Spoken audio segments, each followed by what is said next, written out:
Grace Church, we're in Ephesians chapter 6, verse 4, which basically instructs parents, and it says, fathers, do not provoke your children to anger.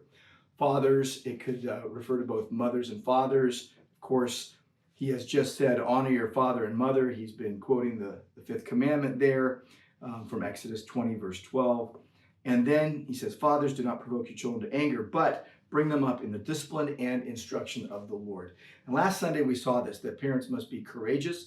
You get the title parent or father or mother, and then you just start going. And it's like the role is beyond us. It takes more than we have.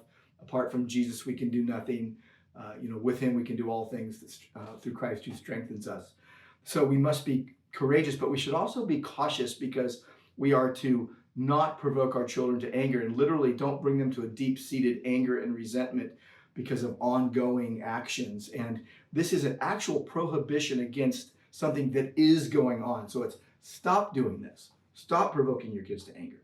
So we must be very cautious about that, but also we must be consistent.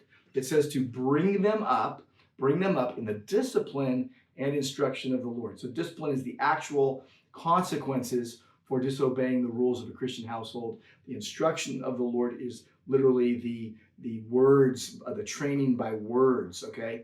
And you need both. You need a balance of both. You can't just do one or the other or none, okay? Now, what we're going to do this Sunday is focus on the last aspect of this, which really is the most important aspect. It's that phrase, of the Lord. What does it mean that this role is to be done and we are to bring them up in the discipline and instruction of the Lord? What is actually, compacted into that phrase that's actually encompasses really the whole Christian life and the whole life of a parent and the whole upbringing of evangelism and discipleship with your children.